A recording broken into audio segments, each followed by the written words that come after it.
इतिहास आहे आणि भक्ती मार्गाचा मृदगंध आहे. संत नगरी, विदर्भ नगरी अर्थात विदर्भाची पंढरी आणि त्या शेगाव नगरीमध्ये आज महाराष्ट्र नाभिक साहित्य कला दर्पण संघाच्या या साहित्य संमेलनाच्या उद्घाटनाचे प्रमुख आणि म्हणजे उद्घाटक आदरणीय कॅप्टन डॉक्टर महेशजी गायकवाड, त्याचबरोबर पूर्व संमेलन अध्यक्ष आपल्या सर्वांचे मार्गदर्शक आदरणीय गोपालकृष्णजी मांडवकर, विलासजी वखरे. या संमेलनाची मुहूर्तमेढ 3 वर्षापूर्वी ज्यांनी लावली ते आदरणीय शरदजी डोबळे, या संघाच्या सचिव आदरणीय स्नेहलताई वरणकर, त्याचबरोबर अविनाशजी बेलाळकर आणि या सगळ्यांच्या मागे असणारे आदरणीय मुकुंदजी गजेकर. व्यासपीठावर जसे मान्यवर महत्वाचे आहेत तितकेच महत्वाचे मान्यवर समोरही आहेत.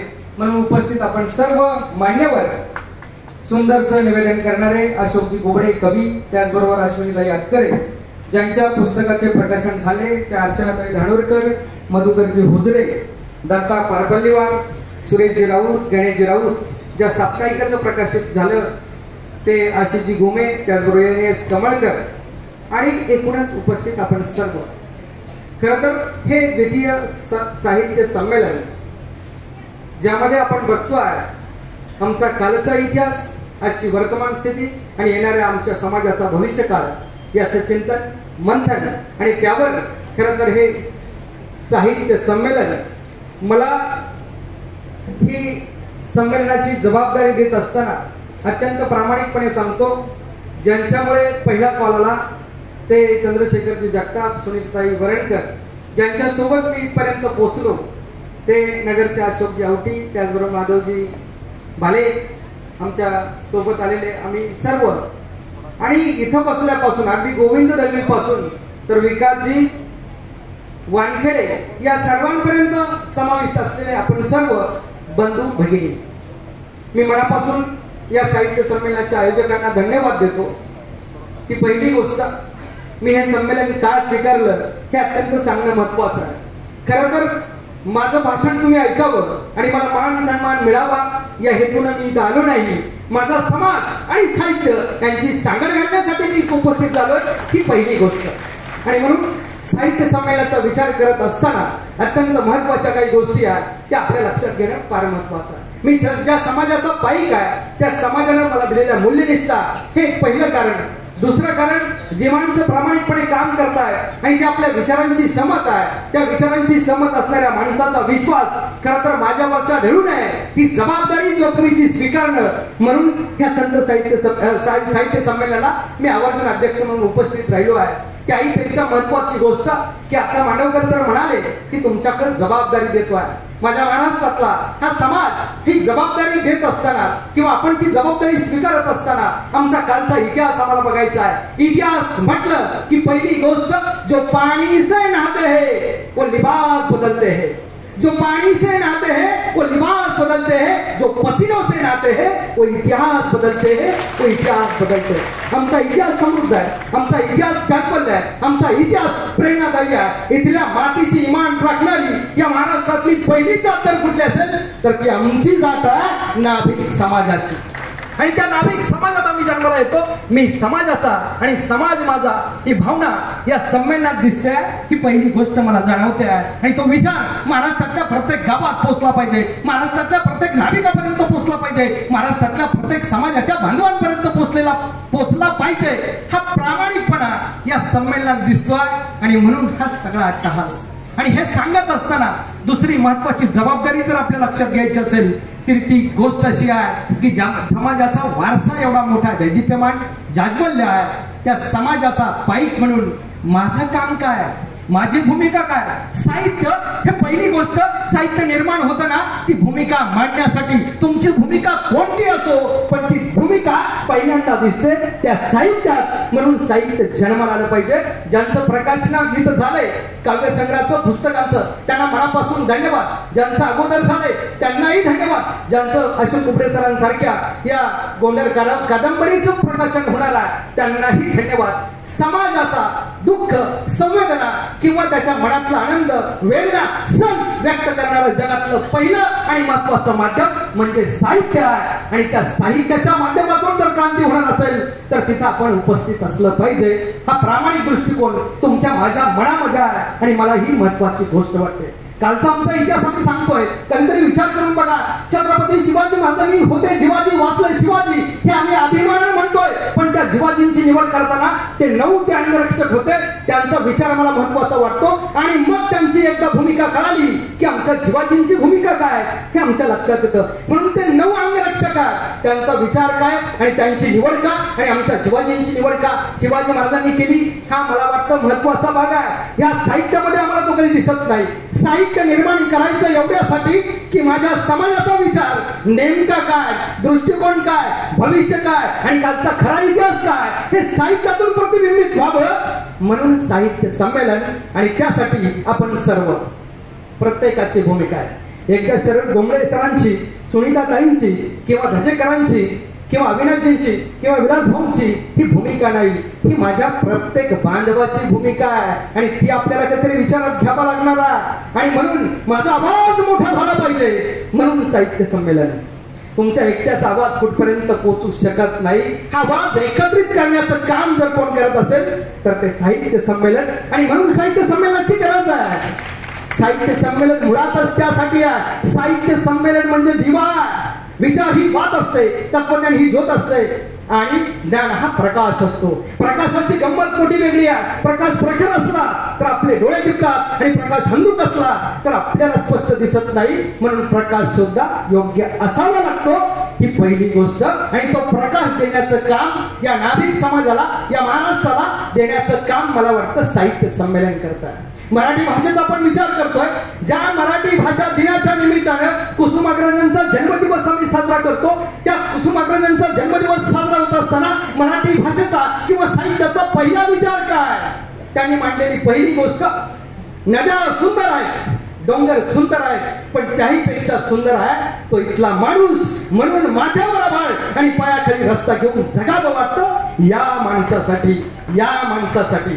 तसं या सगळ्या मंडळींना वाटतं संघाच्या की आमच्या माणसांसाठी आम्हाला काहीतरी करता आलं पाहिजे.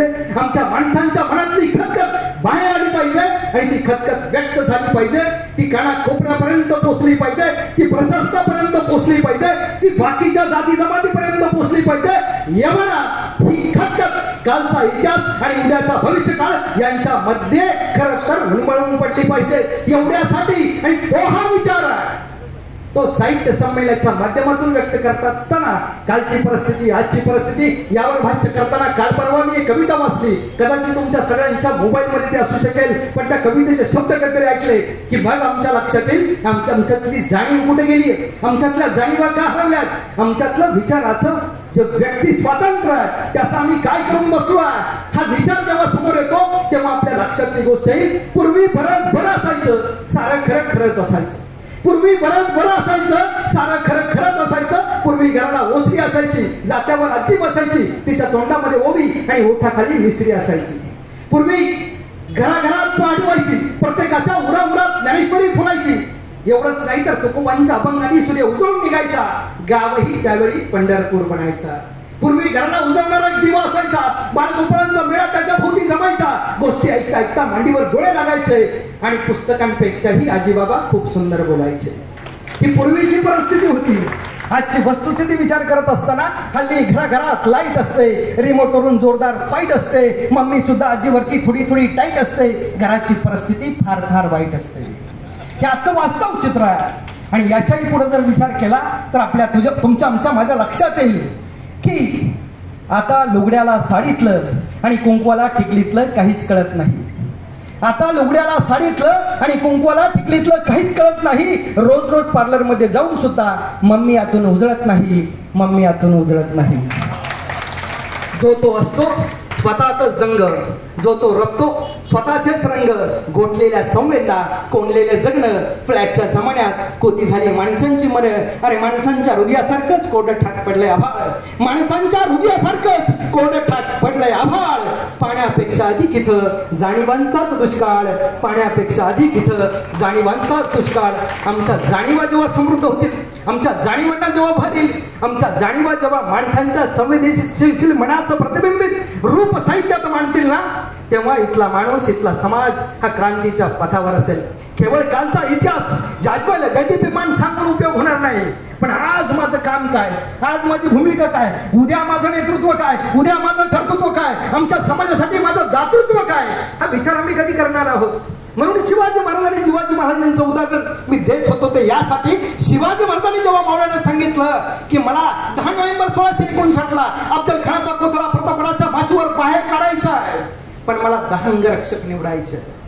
10 अंगरक्षक आज इथं बसलेल्या 350 माणसांमधून, आपल्या समाज बांधवांमधून 4 जणांना वर बोलवा असं जर मला सांगितलं तर मला नावं घेता येणार नाही. आणि घेतली तर माझ्यावर काही आरोप येईल का, माझ्यावर काही रोष येईल का, हा विचार माझ्या मनात येतो. अशा काळामध्ये कालचा इतिहास किती महत्वाचा ठरू शकतो हा विचार मला अत्यंत महत्वाचा वाटतो. शिवाजी महाराजांनी मावळ्यांना सांगितलंय, कोण कोण यायला तयार आहे. प्रत्येक मावळा म्हणतो मी यायला तयार आहे, मी यायला तयार आहे. प्रत्येकाच्या चेहऱ्यावर चेतना, चैतन्य, आनंद, उत्साह, जोश आहे. ही शिवाजी महाराजांच्या काळातला. आज एखाद्याला काम सांगायचं असेल, त्याला कळालं की तो मागच्या रांगेत जाऊन बसतो, माझा चेहरा समोरच्यांना दिसू नये, ही आजची स्थिती आहे. शिवाजी महाराजांच्या काळात असं घडलंच नव्हतं, म्हणून शिवाजी महाराजांचा काळ वेगळा होता. तसा काळ आमच्या समाजाला यावा असं वाटत असेल तर शिवाजी महाले आम्हाला नेमके समजले पाहिजे. ही महत्वाची गोष्ट आहे. साहित्यातून ती मांडण्याची गरज आहे. साहित्य केवळ मनातल्या व्यथा मांडण्यासाठी नाही, समाजाच्या व्यथा, कथा आणि समाजाच्या वेदना जाणण्यासाठी साहित्याची निर्मिती आहे. पण येणारा समाज सुधारण्यासाठी सुद्धा साहित्याचीच गरज आहे. हे साहित्य संमेलनाच्या निमित्तानं आम्हाला समजून घेणं गरजेचं आहे. कारण चेंडू गोल असतो हे आम्हाला पाहून कळतं, पण पृथ्वी गोल आहे हे समजून घ्यावं लागतं. पृथ्वी गोल आहे याचा अभ्यास करावा लागतो. चेंडूचा गोलपणाचा अभ्यास आम्हाला करावा लागत नाही. आमच्या समाजाच्या वेदना जर तुमच्या माझ्या मनात आहे पण त्या पुढे येत नसतील तर त्याला काहीतरी माध्यम असावं, म्हणून माध्यम साहित्य आहे. आणि म्हणून सगळ्यांना धन्यवाद आहे. साहित्याच्या बाबतीत आपण एवढे आग्रही भूमिका घेतात. स्वतःच्या घराचा खर्च करून पदर झळ सोसून काम करणारी माणसं आज जगामध्ये सापडत नाही. मला अभिमान वाटतो माझ्या नाभिक समाजात ती सुद्धा माणसं आहेत. ही महत्वाची गोष्ट आहे. कितीतरी गोष्टी सांगतायत. शिवाजी महाराज मावळ्यांना म्हणाले कोण कोण यायला तयार आहे. प्रत्येकाचा चेहरा जल्लोष, उत्साह, स्फूर्ती, चेतनेने भरलेला. महाराजांना प्रश्न पडला आता कोणते 10 निवडायचे. आम्हाला नावं शोधावी लागतात, कुणाला पुरस्कार द्यायचे. याचा अर्थ अजून संख्या आमच्याकडे कमी आहे. हा विचार आम्हाला करावा लागेल. आम्हाला सुद्धा प्रश्न पडला पाहिजे की एवढा आमचा समाज आहे, त्यातून आम्हाला नावं निवडायला कसरत व्हायला पाहिजे. मग खरे पुरस्कार, मग खरी परिस्थिती. आता चांगली गोष्ट आहे, जे काम करते त्याच्या पाठीवर कौतुकाची थाप टाकली पाहिजे, त्याच्या पंखात बळ भरलं पाहिजे, त्याला प्रेरणा दिली पाहिजे. तू लढ, आम्ही तुमच्या पाठीशी समाज म्हणून उभा आहोत. ही भूमिका आपली आहे. पण ही संख्या वाढण्याची गरज आहे. समाजाच्या गरजा काय हे मला वाटतं या निमित्ताने समजून घेण्याची गरज आहे. शिवाजी महाराजांनी लक्षात घेतलं की मावळा प्रत्येक जण म्हणतोय मला घ्या, माझी निवड करा. मग शिवाजी महाराजांनी खरं तर तंत्र शोधलं निवडीचं. ते तंत्राची आम्हाला सुद्धा गरज आहे. आणि मग शिवाजी महाराजांनी युक्ती शोधली. आता मी जी नावं घेतो त्याने उठायचं आणि पुढे यायचं. ती नावं काय इलेक्शनचं तिकीट देण्यासाठी नव्हती, घेतलं की चाललंय. ही नावं कशासाठी आहे? अंगरक्षक म्हणून मरणाला सामोरं जाण्यासाठी आहे. हा वेगळा दृष्टिकोन आहे, हा वेगळा विचार आहे. आणि शिवाजी महाराजांनी पहिले नाव घेतलं संभाजीकांचं कोंढाळकर. संभाजी उठले, राजांना मुद्रा केला राजांच्या बाजूला. दुसरं नाव घेतलं येसाजी कंक, येसाजी उठले. तिसरं नाव घेतलं कोंढाजी कंक. चौथं नाव घेतलं सिद्धी इब्राहिम. पुढचं नाव घेतलं विसाजी मुरामत. पुढचं नाव घेतलं सुरजी कटके. पुढचं नाव घेतलं काकाजी इंगळे. पुढचं नाव घेतलं कृष्णाजी गायकवाड. पुढचं नाव घेतलं 9 संभाजी करवर. 9 नावं झाली. आणि राजे पुन्हा एकदा मावळ्याने म्हणतायत कोण कोण यायला तयार आहे. प्रत्येक जण म्हणतोय राज माझी निवड करा. राजांना पुन्हा प्रश्न आहे, शेकडो मावळे नाव कुणाचं घ्यावं. राजांनी धावलं आणि महत्वाचं नाव घेतलं जीवा माले. तसं जीवा उठले, राजांना भेटले. राजांनी शिवाजींची निवड केली ना, ती त्यांचं कौशल्य पाहून, ती त्यांची कला बघून, ते त्यांचं नेतृत्व बघून, ती त्यांची हेरगिरी बघून, प्रसंग कोणता, समोर येणारं संकट कोणतं आहे, तिथं फिट बसणारा मावळा म्हणून एकाच मावळ्याची निवड झाली. त्यांचं नाव शिवाजी महाले. म्हणून होते शिवाजी, वाचले शिवाजी. आम्हाला आमच्या महापुरुषांची नावं सुद्धा आदराने घेता येत नसतील तर आमचा उपयोग काय? काय इतिहासात होता शिवा म्हणून वाचला शिवा. पण आज आता इतिहास आम्हाला निर्माण करायचा आहे. कमीत कमी आमची भूमिका आमच्या महापुरुषांच्या प्रती आदराची असली पाहिजे. होते शिवाजी म्हणून वाचले शिवाजी, स्पष्ट भूमिका आहे. आम्ही मात्र त्यांच्या स्मारकावरून वाद करत बसलो. कितीतरी महत्वाच्या गोष्टी आहे. साहित्य संमेलन हे समाजाचे प्रश्न मांडण्यासाठी आहे, समाजामध्ये लिहिणाऱ्यांना बोलतं करण्यासाठी आहे, बोलणाऱ्यांना लिहितं करण्यासाठी आहे, आणि लिहिणाऱ्यांची भूमिका मांडण्यासाठी साहित्य आहे. मग आमची भूमिका कोणती असू द्या, प्रत्येकाला व्यक्ती स्वातंत्र्य, विचार स्वातंत्र्य, भूमिका कोणती असेल पण ती मांडणं गरजेचं आहे. अत्यंत महत्वाचा विषय आहे. आणि म्हणून संमेलन हे विचारांचं सार्वजनिकीकरण करण्याचं माध्यम. सार्वजनिकीकरण अत्यंत महत्वाचा, जबाबदारीचा शब्द आहे. कधीतरी लक्षात घेतला पाहिजे. मगाशी एक मुद्दा मांडला की आमचा आवाज मोठा व्हावा म्हणून साहित्य संमेलन, आमचे प्रश्न इतरांच्या समोर यावेत म्हणून साहित्य संमेलन. एवढंच नाही तर साहित्य संमेलनाच्या भूमिका वेगळ्या पद्धतीने सुद्धा मांडता येईल. विद्वत्तेचं प्रदर्शन म्हणजे साहित्य संमेलन नाही, माणुसकी निर्माण करणारं साहित्य पुन्हा जन्माला घातलं म्हणून साहित्य संमेलन. सर्वांचं हित ज्यात दडलंय ते साहित्य निर्माण करणं म्हणून साहित्य संमेलन. आपले प्रश्न मोठ्या आवाजात मांडणं म्हणजे साहित्य संमेलन. आपले प्रश्न, समस्या ह्या शब्दातून व्यक्त करणं म्हणजे साहित्य संमेलन. आणि म्हणून साहित्य संमेलनाची गरज आहे. आज महाराष्ट्रभर मी फिरतोय, अनेक गावांमध्ये, जिल्ह्यांमध्ये मी व्याख्यानाला जातो, तेव्हा मुद्दा म्हणून आपला समाज कुठं आहे हे शोधण्याचं जेव्हा मी काम करतो, तेव्हा ते प्रश्न म्हणजे माझे प्रश्न, ते प्रश्न म्हणजे आपले प्रश्न हे जेव्हा वाटतं तेव्हा 30-32 वर्षाचे तरुण अजून लग्न झालेले दिसत नाही. आणि मग प्रश्नाच्या मुळाशी खाव घाला वाटतो की ज्याने समजा समाजाचं काम केलं इथपर्यंत ठीक आहे, जो सलूनचं काम करतोय, प्रामाणिकपणे कष्ट करतोय, त्याचं लग्न होण्यासाठी त्या योग्यतेची मुलगी मिळत नाही, हा प्रश्न जर तुमच्या माझ्या समोर असेल तर ते पालकांनी शोधलं पाहिजे की यात काम करणारा मुलगा तुमचा काय, माझा काय, किंवा आपल्या समाज बांधवाचा काय, तो मुलगाचा आहे, त्याला मुलगी मिळाली पाहिजे. ही प्रश्न मांडणं बरोबर आहे की नाही, त्याच्यावर विचार करणं हे समाजाचं काम आहे की नाही. कधीतरी विचार करून बघा, हा प्रश्न मांडायचा कोणी आणि याचं उत्तर शोधायचं कोणी. आपले प्रश्न मांडणे आणि त्याला उत्तर शोधणे म्हणजे साहित्य संमेलन आहे. तुमच्या मनात विचारांची शृंखला निर्माण होणं ही काळाची गरज आहे. त्यासाठी संमेलन, त्यासाठी माणसांचं एकत्रीकरण, त्यासाठी स्वतःची झळ खावी लागते, समाजासमोर यावं लागतं, विचार व्यक्त करावे लागतात, ते जाणून घ्यावे लागतात, आणि मग त्यावर खरं तर विचार व्यक्त करत असताना पर्याय शोधावे लागतात. मग प्रश्न पडतो, याला बोलवलं नाही, त्याला निमंत्रण केलं नाही, त्याचा मेल आला नाही, त्याला फोटो आला नाही, त्याला कोणाचा फोन गेला नाही, हा प्रकार काय? कधीतरी मला प्रश्न पडतो की नेमकं का. विचार करून बघा, तुम्ही सगळे बाजारात गेले, मी बाजारात जातो, मी एक प्रसंग अनुभवलाय, तुम्ही पण अनुभवलाय, पण त्यातला विचार किती वेगळा हे विचार करण्याची गरज आहे. काल परवा मी पुण्यातल्या एका मंडईत गेलो होतो आणि तिथं द्राक्ष घेण्यासाठी थांबलो होतो. द्राक्ष विकणारी एक बाई होती, वयस्कर स्त्री होती, महिला होती. मी तिला विचारलं द्राक्ष कसे किलो आहे, तिने सांगितलं 70 रुपये किलो आहे. नाशिक भागात गेलो तर द्राक्ष स्वस्त मिळतात, 50 रुपये किलो. पण पुण्यात किंवा शहरामध्ये नाशिकचे द्राक्ष जरी आले तरी महाग मिळतात, ही वस्तुस्थिती आहे. पण मी तिला विचारलं की द्राक्ष कसे किलो आहे, तिने सांगितलं 70 रुपये किलो आहे. पण मी पुन्हा मागे फिरणार तेवढ्यात म्हणाली 40 रुपये किलोवाले सुद्धा आहेत. आणि मग मी विचारलं बघू कसे आहेत, तिने दाखवले. तेव्हा ते सगळे बाहेर पडलेले एक द्राक्ष आणि 70 रुपये ज्याचा भाव होता ते घराला लटकलेले द्राक्ष. मी विचारलं हा काय प्रकार आहे, त्यावेळेस ती सांगते जे घरातून सुटतात ना त्यांचा भाव कमी होतो, जे घराला लटकतात ना त्यांचा भाव वाढलेला असतो. आमच्या समाजाचं संघटन जर असेल तर आमचा भाव वाढणार आहे.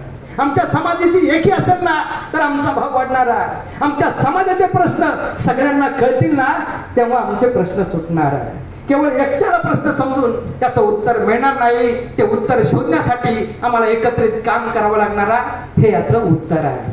कितीतरी गोष्टी सांगतायत. अधून मधून कधीतरी मी विचार करतो, तेव्हा काल मी एक प्रसंग वाचला की आपल्या समाजातले, मला रात्री एक मेसेज आला हैदराबादवरून, विष्णू नावाच्या मुलाचा 860 रुपयाचं पुस्तक आपला समाज बांधव त्याला घेण्यासाठी पैसे नाही. मी सकाळी आवटी साहेबांना म्हणालो हा एक मेसेज आलाय बघा, पण ते म्हणाले की हा मुलगा शोधला पाहिजे, आपल्या समाजाचा आहे का, खरंच त्याची अडचण आहे का. ही झाली दूरची गोष्ट आहे. माझ्या शेजारी, माझ्या गावात, आपल्या बाजूला कितीतरी आपले समाज बांधवा त्यांची अडचण आहे. दुसऱ्या समाजाचा विचार करत असताना माझ्या समाजातल्या बांधवाची गरज काय हे शोधणं आपलं काम आहे.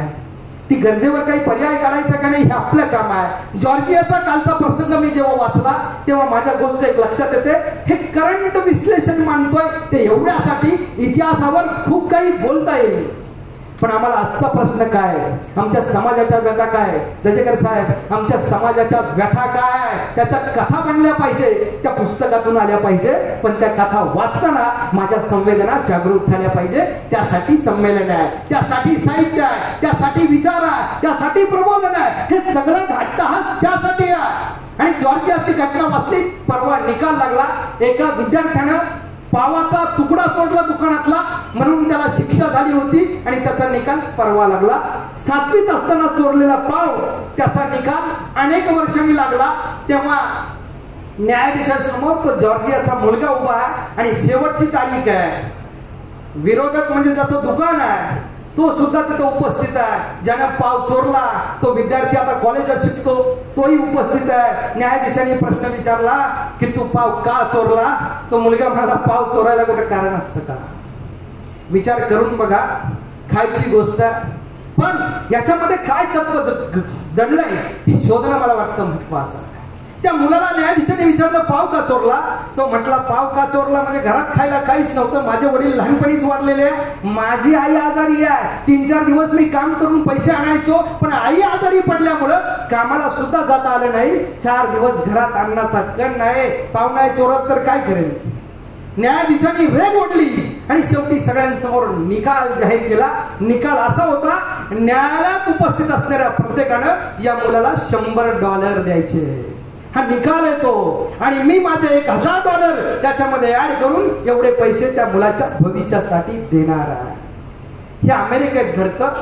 माझ्या समाजात मात्र हे घडत असताना आम्ही मात्र संकुचित विचार करताना दिसतो आहे. ही सुद्धा एक खंत आहे. याचा विचार आम्हाला केला पाहिजे. आमची मुलं 10वीत, मागाशी गायकवाड सरांनी सांगितलं, 10वी पर्यंत शिकतात, 11वीला मुलगा दिसत नाही, 12वी पर्यंत शिकला, सिनियर कॉलेजला मुलगा दिसत नाही. अरे पण हा मुलगा शिकत का नाही हे त्या पालकाला माहिती आहे. पालकाचं प्रबोधन होणं ही काळाची गरज आहे. पालकाला पहिलं कळलं पाहिजे की माझ्या मुलाच्या शिक्षणाची मला तरतूद करता आली पाहिजे. त्याच्या शिक्षणाची तरतूद करताना त्याच्या समोर प्रश्न पाहिजे, असेही मी हाताला चटके खाल्ले, असंही पोटाची भूक मी मारली आहे, पण माझ्या मुलाच्या या पुढच्या भविष्यासाठी मला थोडे पैसे उभे करता आले पाहिजे. आणि ज्या पालकांना हे करता येणार नाही त्यांची यादी आम्हाला शोधली पाहिजे. आमच्या समाजाचं काम काय. आजही अनेक नेते मला दिसतात आपल्या समाजाचे, कदाचित असतील किंवा नसतील मला माहित नाही, पण हे नेते दिसत असताना मी एक प्रश्न एका नेत्याला विचारला, तुम्ही खूप वर्ष काम करतात महाराष्ट्रात, मला फक्त महाराष्ट्रातल्या पदवीधर आपल्या नाभिक समाजाच्या विद्यार्थ्यांची यादी द्या. त्यांनी 3 वर्ष झाले मला याचं उत्तर दिले नाही. मी त्यांना दुसरा प्रश्न विचारला की आपल्या समाजातले ज्यांना शेती नाही असे किती नागरिक आहेत नाभिक समाजाचे, त्यांची यादी काढा. त्यांना मी तिसरा प्रश्न विचारला, ज्या मुलींनी 7वीत शिक्षण सोडलंय अशा किती मुली आपल्या समाजातल्या, त्यांची यादी द्या. अशा कुठल्याही यादी आतापर्यंत आम्हाला तयार करता आल्या नाही. आम्ही समाजाचं काम करतोय का आम्ही स्वतःचं काम करतोय हे अजून आमच्या कुठल्याही नेत्याला कळत नाही. ही वस्तुस्थिती आहे. समाजाचे प्रश्न मांडत असताना अनेक गोष्टींवर चिंतन करता येईल. आमचा समाज व्यसनाधीन आहे हे मला वाटायचं, अजूनही वाटतं, पण हे वाटतंय. जाणीवपूर्वक सांगतो, आमचा समाज व्यसनाधीन आहे हे मला फक्त वाटतंय. आज आमच्या समाजाची पोरं एक नवा आदर्श उभा करतायत हे महाराष्ट्रात मी बघतोय. ही वस्तुस्थिती आहे. कालपर्यंत कदाचित व्यसनात बुडालेला आमचा समाज असेल, पण आज मात्र व्यसनाधीन झालेला समाज कमी आहे. पण व्यसनाधीनापासून परावृत्त झालेला समाज, त्याचं प्रबोधन करणं आणि त्याला चळवळीत आणणं ही काळाची गरज आहे. ही काळाची गरज आहे. आमच्या समाजातल्या लोकांना न्यूनगंड आहे. मी नाभिक समाज जन्माला आलो, गावात मला मार्केट नाही, गावात मला वेटेज नाही, गावात मला महत्व नाही. मला महत्व आणायचं असेल तर माझा इतिहास मी आठवला पाहिजे आणि जोमाने कामाला लागलो पाहिजे. माझ्या गावाशेजारी माझे जे समाज बांधव आहे त्यांच्याशी मला संपर्क केला पाहिजे आणि त्यांच्याशी एकवटून उभं राहिलं पाहिजे. जगातली सगळ्यात मोठी ताकद माझा नाभिक समाज उभा करू शकतो. हा आत्मविश्वास तुमच्या माझ्यामध्ये निर्माण होणं ही काळाची गरज आहे. कितीतरी गोष्टी सांगता येतील, कितीतरी गोष्टी. आणि साहित्य संमेलन मला यासाठी महत्वाचं वाटतं की आमचा विचार प्रगल्भ करणं, आमच्या विचारांना चालना देणं, आमच्या विचारांमध्ये प्रेरणा भरणं, यासाठी ही गोष्ट महत्वाची आहे. साधी गोष्ट आहे, विचार करून बघा. तुमच्या समोर एक प्रश्न उपस्थित केला. आता सध्या युक्रेन रशियाचं युद्ध चालू आहे. जगामध्ये सगळे देश क्षेपणास्त्र निर्माण करतायत. तुम्हाला माहिती आहे, मलाही माहिती आहे, तुम्ही बघता, मी बघतो, तुम्ही वाचता, मी वाचतो. आज रशिया क्षेपणास्त्राच्या बळावर युक्रेनला संपवू पाहते, संपवलंय हे आम्हाला माहिती आहे. पण जगामध्ये असं कोणतं क्षेपणास्त्र आहे की ते माणसाच्या मनात जन्माला घातलेले स्वप्न मारू शकतं? जगात असं एकही स्वप्न नाही. ते स्वप्न या साहित्य संमेलनाच्या निमित्तानं आम्हाला बघायचं आहे. हा महत्वाचा दृष्टिकोन आहे. नव्या स्वप्नाची उमेद माझ्या मनात निर्माण करणं, माझ्या समाजाच्या मनात निर्माण करणं, हे साहित्य संमेलनाचं खरं उद्दिष्ट आहे. हे मला प्रामाणिकपणे वाटतं आणि म्हणून हा सगळा अट्टाहास आहे. कधीतरी विचार करून बघा, कितीतरी गोष्टी, कितीतरी प्रश्न, पण प्रश्नांना पर्याय. आणि म्हणून तुमच्या माझ्या समाजाचे प्रश्न बघत असताना, आपल्या बांधवांचे प्रश्न बघत असताना, कालचा इतिहास आम्ही सांगतो संत सेना महाराजांचा. संत सेना महाराज जगातले असे संत की ज्यांनी प्रांताच्या आणि भाषेच्या सीमा तोडल्या. हे असे महाराष्ट्रातले नव्हे, जगातले पहिले संत, भाषेच्या पलीकडे जाणारे आणि प्रांताच्या पलीकडे जाणारे. आम्हाला आमच्या महाराष्ट्रात काम करता येत नाही, तेव्हा दुसऱ्या राज्यातलं काम कसं करायचं हा मोठा प्रश्न आहे. कधीतरी विचार करून बघा की नाही, ज्यांच्या नावाने ही नगरी आम्ही आता आज साहित्य संमेलनाच्या निमित्तानं, वीर भाई कोतवाल, अरे पायात गोळी घुसली ना, पण तोंडातून ब्रशब्द काढला नाही. जर ब्रशब्द काढला तर माझे सगळे स्वतंत्र चळवळीतले सगळे सहकारी पकडले जातील. म्हणून इंग्रज पोलिसांना आवाज जाणार नाही याची दखल. वेदना तुमच्याही आहेत, माझ्याही आहेत, पण वेदना ही समाजाला सांगण्याची गोष्ट नाही. वेदना ही आपण स्वतः सोडवण्याची गोष्ट आहे. ज्याला वेदनेला उत्तर शोधता येतं ना, त्याला रडण्याचं कधीच काम लागत नाही. म्हणून रडायचं नाही, लढायचं. हा इतिहास आमच्या समाजाचा आहे. इतिहास सांगणं फार सोपं आहे हो, पण समाजासाठी कामाचं काय, समाजासाठी एकत्र येण्याचं काय, समाजासाठी बळ भरण्याचं काय. आणि म्हणून साहित्य संमेलन हे याच्यावर एक चांगला पर्याय. पण साहित्य संमेलनातून भूमिका मांडत असताना आम्हाला कविता, आम्हाला गोष्टी फार छान वाटतात, पण याच्याही पुढे एक पाऊल टाकून आम्हाला विचार ही एक महत्वाची गोष्ट आहे. त्या कवितेतून आमचे दुःख आहे, त्या कथेतून आमच्या वेदना आहे, त्या साहित्यातून आमचं म्हणणं काय, आमची भूमिका काय. पण नुसती कथा इथं प्रकाशित करून उपयोग होणार नाही. त्या कथेतला सारांश माझ्या बांधवांच्या मनातला इथं व्यक्त झाला पाहिजे. त्यासाठी साहित्य आहे आणि त्यासाठी संमेलन आहे. हा विचार आम्हाला केला पाहिजे. आणि म्हणून साहित्य संमेलनाचा अत्यंत चांगला विचार, अत्यंत दर्जात्मक कार्यक्रम हा इथं बघायला मिळतो. यांनी शेगावच का निवडावा हा मला एक प्रश्न पडला, आणि 12 तारीख का निवडावी हा दुसरा प्रश्न पडला. पण त्याचं उत्तर मी तुम्हाला सांगणार आहे. आता मला वाटतं गांधीजींवर कविता सर सांगत होते कुसुमाग्रजांची. त्या गांधीजींचा नोटेवर जो फोटो आला ना, तो 12 मार्च 1999 साली शासनाने घेतलेला निर्णय.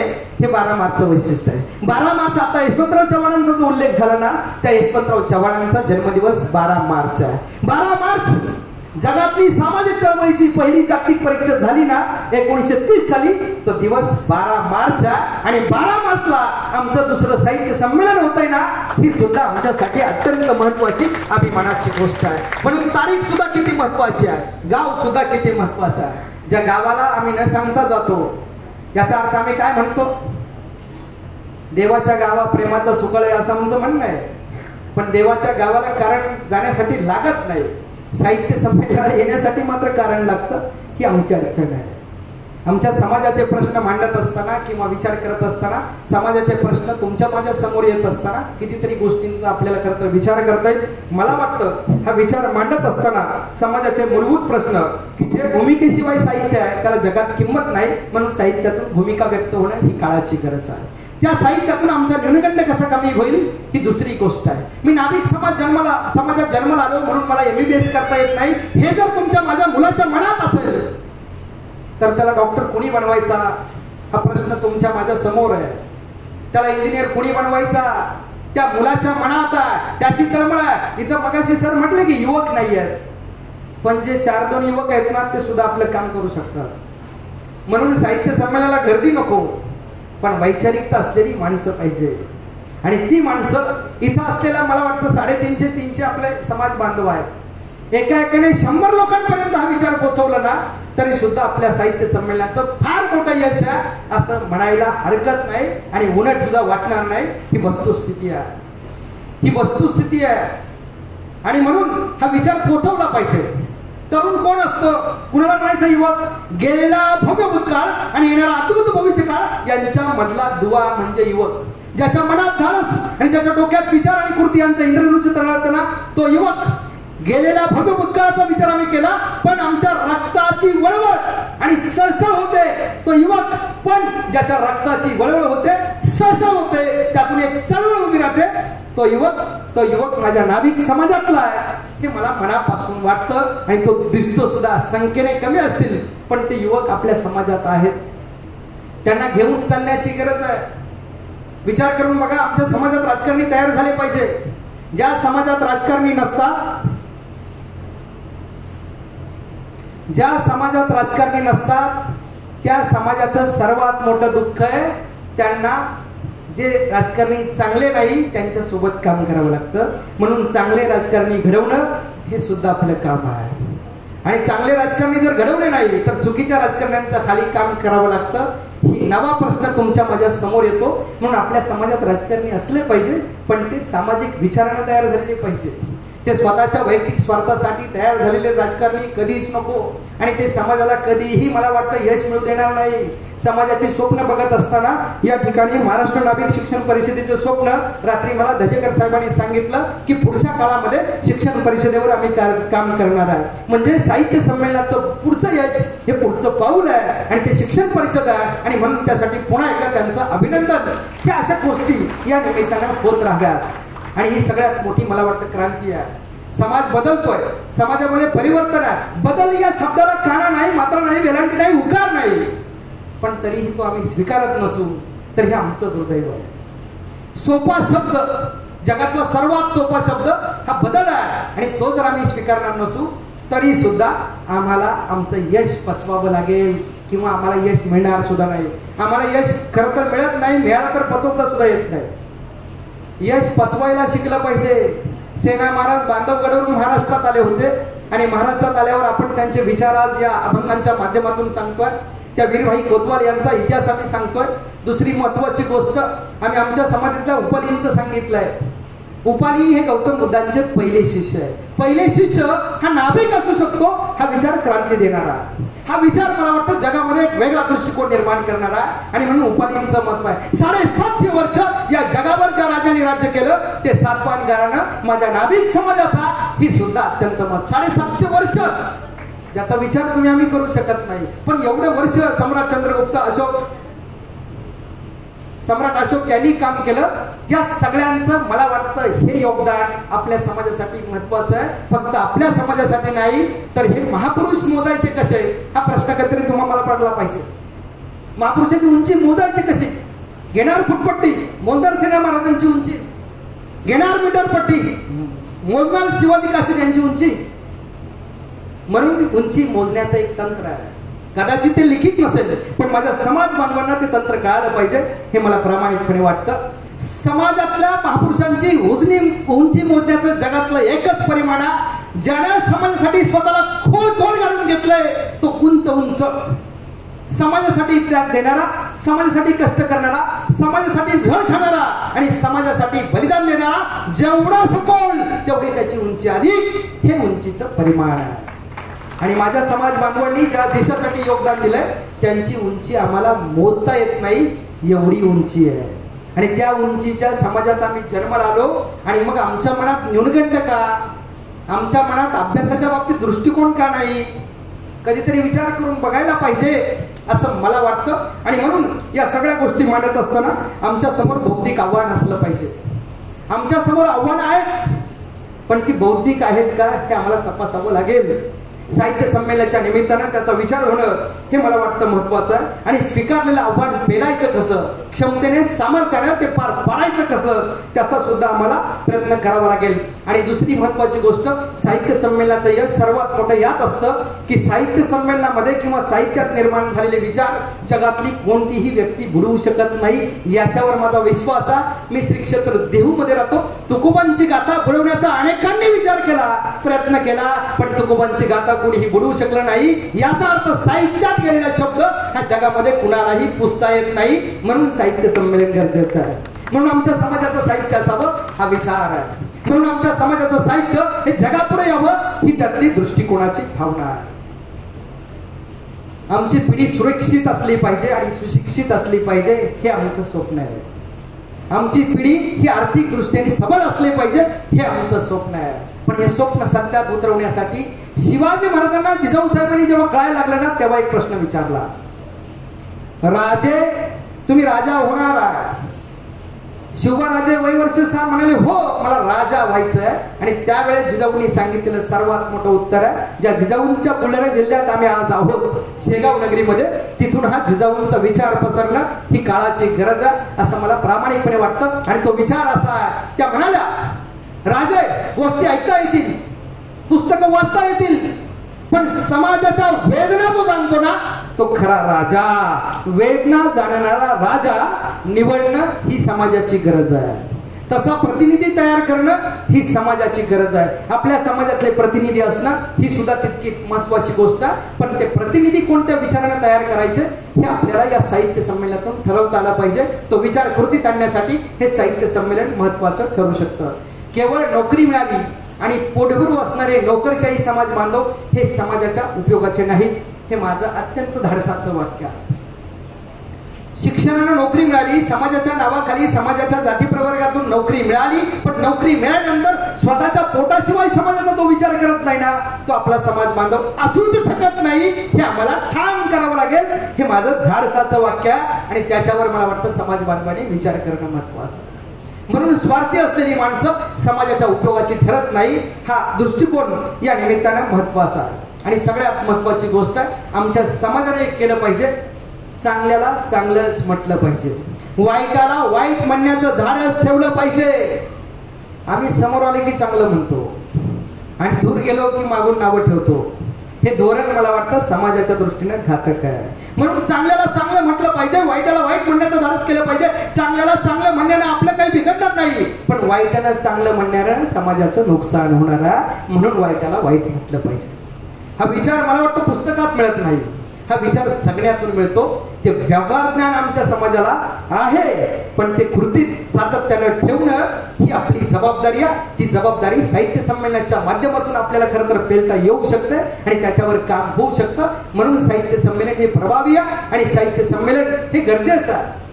आमच्या समाज बांधवांच्या सलूनच्या दुकानामध्ये कधी कधी, आता मला काल भाले सरांच्या घरी काल येता गेलो होतो, मुद्दामून सांगायला हरकत नाही, साहित्य संमेलन मुक्त चर्चा, साहित्य संमेलनात भाषण पाठ करून यावं, लिहून आणावं असं मला कधी वाटत नाही.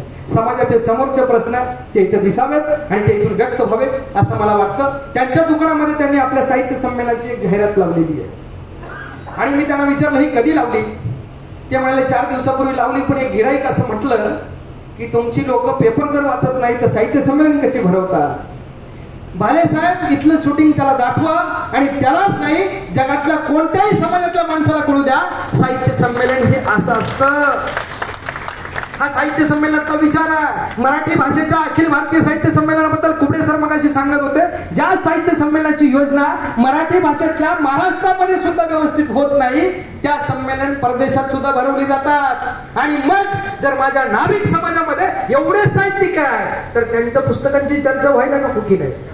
ती चर्चा इथं होत्या, तो अभिमान आहे, तो स्वाभिमान आहे. आणि त्याचा मात्र महत्वाचा आनंद माझ्या मनात आहे आणि म्हणून ही जबाबदारी मी स्वीकारलेली आहे. आमच्या समाजाला प्रामाणिक आहे, कष्टाळू आहे, पण अजून काही गोष्टींची गरज आहे. हे प्रामाणिकपणे मला वाटतं. व्यवहार ज्ञानाची आणि समाजात पुढे येणाऱ्या प्रश्नांची जाण त्याला व्हायला हवी, तेव्हा तो योग्य पाऊल टाकणार आहे. विचार करून बघा, लक्षात येईल. समाजाला कोणत्या गरजेचे नोकर लागतात किंवा कोणतं करिअर होतं माणसाचं? साधी गोष्ट आहे.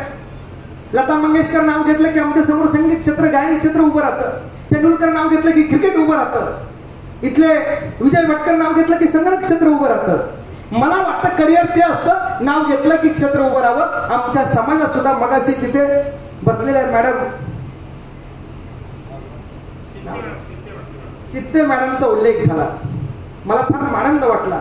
आमच्या समाजामध्ये सौंदर्य स्पर्धेत सुद्धा बक्षीस किंवा मानांकन मिळवणारी स्त्री असते, हा आमचा अभिमान आहे, हे आमचं स्वाभिमानाचं गणक आहे. मग जर सगळ्या क्षेत्रात माझा समाज आहे, मग माझा समाज नेमका कमी कुठे आहे याची चर्चा कोण करणार आहे? बाहेरची लोक येऊन करणार आहे याची चर्चा? दुसरा समाज येऊन करणार आहे? माझ्या समाजाची चर्चा मला करता आली पाहिजे. हा विचार, हे धाडस, हा दृष्टिकोन आणि यातला आग्रहीपणा हे महत्वाचं यातलं उत्तर आहे. आणि ते उत्तर इथं मिळू शकतं. म्हणून हे साहित्य संमेलन अत्यंत महत्वाचं काम करत आहे आणि अत्यंत महत्वाच्या गोष्टी करत आहे असं मला वाटतं. बुद्धिजीवी वर्गाने पुढे येण्याची गरज आहे. नोकरी मिळाली की माणसं म्हणतात तो दुसऱ्या गावाला स्थायिक झालाय, गावाला येतच नाही. हे उत्तर आहे, सातत्यानं बघायला मिळतं. यातली खरी कोण कुठे आहे याचा अर्थ बुद्धिजीवी म्हणून त्याला आपण एकदा जाहीर केलं की तो गावाच्या बाहेरच थांबतो. गावाची झळ पोचू नये म्हणून आमच्यातले बुद्धिजीवी यांना आम्हाला खरं तर प्रशिक्षण देण्याची गरज आहे. सामाजिक प्रशिक्षण. ते प्रशिक्षण आम्हाला कसं देता येईल? मला वाटतं आता सुनीताताईंनी, दजेकर साहेबांनी किंवा सगळ्या संघाच्या मान्यवरांनी सांगितलं की महाराष्ट्र शिक्षण परिषदेच्या बाबतीत आम्ही विचार करतोय. आमचा समाज वेगळ्या प्रवर्गात जाणार आहे, त्या प्रवर्गातून कमी होणार आहे, ते आरक्षण सुद्धा कमी होणार आहे. आमच्या कौशल्यांचा निकष लागणार आहे, आमच्या बुद्धिमत्तेचा त्या ठिकाणी किती उपयोग होणार आहे हे आता आम्हाला शोधलं पाहिजे. त्यामुळे कुठल्याही कुबडीशिवाय, कुठल्याही लाकडाशिवाय, आधाराशिवाय मला कसं चालता येईल आणि तेही अभिमानानं चालता येईल हा विचार इथून निर्माण व्हावा. ते स्वप्न इथं पाहिलं जावं आणि ते स्वप्न सत्यात उतरण्यासाठी समाजातल्या प्रमुखांनी धडपड करावी.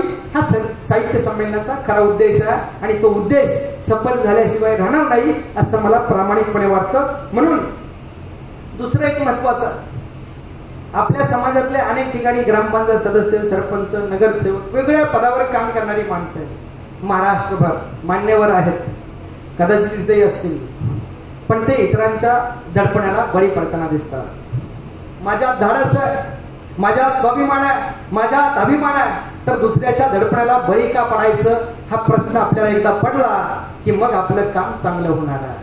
हा विचार या साहित्य संमेलनातून उभा राहिला पाहिजे की कुणाच्याही दडपणाला बळी पडणार नाही. आणि जर अशी वेळ आली तर माझा समाज माझ्या सोबत आहे इतका आत्मविश्वास समाजाच्या बाबतीत आपल्या मनात निर्माण होणं आणि तो इथून तयार करणं ही आपल्या सगळ्यांची जबाबदारी आहे. एकट्या विचारपीठावर बसलेल्या माणसांची नाही, इथं उपस्थित असलेल्या प्रत्येकाची ती जबाबदारी आहे. ती जबाबदारी, ती जोखीम आम्ही जेव्हा स्वीकारू तेव्हा नवा समाज आम्हाला निर्माण करता येईल आणि नवा समाज निर्माण करण्यासाठी साहित्य संमेलन हाच एकमेव पर्याय ठरू शकतो हे माझं ठाम मत आहे. केवळ 2 दिवसाची रोजीरोटी देऊन प्रश्न सुटणार नाही. आयुष्यभराची रोजीरोटी कशी तयार करता येईल अशी माणसं तयार करणं हे याचं उत्तर आहे. आणि म्हणून या सगळ्या गोष्टींचा ओहापोह, या सगळ्या गोष्टींची चर्चा या ठिकाणी होणं गरजेचं आहे. जाता जाता एक कविता ठेवतो आणि या शेगाव नगरी मधल्या, या विदर्भाच्या पंढरी असणाऱ्या विदर्भ नगरीमध्ये आपली रजा घेत असताना आणि आपल्या या साहित्य संमेलनाच्या शुभेच्छा देत असताना पुन्हा एकदा आमच्या मनातला विचार कवितेत कसा व्यक्त होतो, मला आवडलेली कविता म्हणून सांगतोय. आउटडेटेड झाले आयुष्य सारं, आता स्वप्नही डाउनलोड होत नाही. आउटडेटेड झाले आयुष्य सारं, आता स्वप्नही डाउनलोड होत नाही. संवेदनांना व्हायरस लागलाय, दुःखही सेंड होत नाही. जुने पावसाळे उडून गेले डिलीट झालेल्या फाईल सारखे. जुने पावसाळे उडून गेले डिलीट झालेल्या फाईल सारखे. घरे आता शांत झाले रेंज नसलेल्या मोबाईल सारखे. 21व्या शतकातली ही पिढी भलतीच क्यूट आहे. कॉन्टॅक्ट लिस्ट वाढत गेली पण संवाद मात्र म्यूट आहे, पण संवाद मात्र म्यूट आहे. कम्प्युटरच्या चिप सारखा माणूस आता खुजा झालाय. कम्प्युटरच्या चिप सारखा माणूस आता खुजा झालाय. मदर नावाचा बोर्ड त्यानं त्याच्या आयुष्यातून वजा केलाय. फ्लॉपी डिस्क ड्राईव्ह मध्ये संस्कारांना जागा नाही. फाटलेली तुटलेली मन जोडणारा इंटरनेटवर धागा नाही. विज्ञानाच्या गुलामगिरीत केवढी मोठी चूक. विज्ञानाच्या गुलामगिरीत केवढी मोठी चूक. रक्ताची नाती शोधायला लागते आता फेसबुक. लागते आता फेसबुक. रक्ताची नाती शोधायला जर आम्हाला माध्यम लागत असतील तर मी माझ्या समाजाचा हे सांगायला काय करावं लागेल हा माझ्या समोर एक मोठा यक्ष प्रश्न आहे. पण या प्रश्नाचं उत्तर आहे हे शोधायला संत साहित्य संमेलनाचं चिंतन पुरेसं आहे. हे त्याचं उत्तर आहे. हे साहित्य संमेलनाची सगळ्यात मोठी क्रांतीची भूमिका आहे. आणि ती भूमिका या ठिकाणी व्यक्त होत असताना मला मनापासून आनंद होतो आहे. केवळ मला वाटतंय संमेलन अध्यक्ष म्हणून जबाबदारी मी स्वीकारली असं नाही. जसं गायकवाड सर म्हणाले मी 700 किलोमीटर गाडी चालवून आलोय. मी सुद्धा पुण्याहून 500 किलोमीटर गाडी चालवत इथं 12:30 रात्री पोहोचलो आहे. माझ्यासोबत मी पुण्यातून जगतापांना आणलं, नगरहून आवटींना घेतलं, पुढे येऊन माधव भाले यांना घेतलं. समाज जोडण्याचं काम प्रवासात सुद्धा होऊ शकतं याच्यावर माझा विश्वास आहे. आणि साहित्य संमेलनाचा विश्वास हा माणसं जोडण्याचा, माणसं उभं करण्याचा, उभं राहिलेली माणसं बोलतं करण्याचा, बोलती झालेली माणसं लिहिण्याचा आणि लिहिण्याचा प्रपंच झाला की साहित्य संमेलनाचं दरवर्षीचं यश महाराष्ट्राच्या कानाकोपऱ्यात कसं पोचतं, यातून पुन्हा नाभिक समाज आपलं अस्तित्व कसं निर्माण करू शकतो हे दाखवण्याची खरी गरज इथून भागू शकते. आणि म्हणून सर्वांना मनापासून शुभेच्छा. महाराष्ट्र नाभिक कला दर्पण साहित्य संघाला मनापासून धन्यवाद. आपण आवाज द्या. आपल्या आवेला साथ म्हणून पुण्याहून आपला हा बंदा या ठिकाणी उपस्थित असेल. आणि म्हणून आमच्यातली भांडणं मिटली पाहिजे. राजकारण्यांचा विषय पुन्हा पुन्हा येतो आहे पण समाजातले चित्र पाहिल्यानंतर हे गटतट हा नेमका काय प्रकार आहे हा विचार जेव्हा येतो तेव्हा मला वाटतं जे गटतट निर्माण करतात त्यांना साहित्य माहीत नाही. ज्यांनी साहित्य वाचलंय ते स्वतःचा गट निर्माण करणार नाही, ते दुसऱ्या गटात सहभागी होतील. म्हणून जे कोणी गटतट तयार करतायत त्यांना आपलं साहित्य पाठवा किंवा या साहित्य संमेलनात तिथं मागं बसवा आणि मागं बसून दाखवा की पुढं काय चाललंय ते कधीतरी बघा. मग तुम्हाला कळेल समाज काय आणि तो समाज माझा समाज आहे. त्या समाजाचा आणि मी समाजाचा एवढीच माफक अपेक्षा व्यक्त करतो. पुन्हा एकदा सर्वांना मनापासून शुभेच्छा देतो आणि थांबतो. जय हिंद, जय महाराष्ट्र, जय संत सेना. धन्यवाद सर. प्रदीप कदम ही भगवंती तोफ आमची आहे आणि याचा आम्हाला अभिमान आहे. खरोखरच एवढी मोठी तोफ आमच्या समाजाची आहे. समाजाचं नेतृत्व, समाजाचे प्रभुत्व हे एक प्रदीप कदम यांच्या माध्यमातून आपल्यापर्यंत आणि संबंध महाराष्ट्रावर जात आहे. याचं ज्वलंत उदाहरण म्हणजे त्यांनी आता जे केलेलं वक्तव्य आहे अगदीच समाजाच्या बाजूने अतिशय महत्त्वाचं वक्तव्य आहे. प्रत्येक मनात धगधगती साहित्याबद्दलची आणि जीवनाबद्दलची धगधगती आग या त्या ठिकाणी निर्माण त्यांनी केलेली आहे. असं प्रचंड ताकदीनं त्यांनी या ठिकाणी विचार दिला. त्याबद्दल प्रदीप कदम सरांचे मी मनपूर्वक धन्यवाद व्यक्त करतो. आणि यानंतर आपण सत्कार समारंभाच्या कार्यक्रमाकडे जात आहोत. त्यासाठी मी आपल्या समोर मी अशोक कुबडे. नमस्कार, मी अर्चना धानोरकर. आज महाराष्ट्र नाभिक साहित्य कला दर्पण संघ महाराष्ट्र द्वारे द्वितीय नाभिक साहित्य संमेलन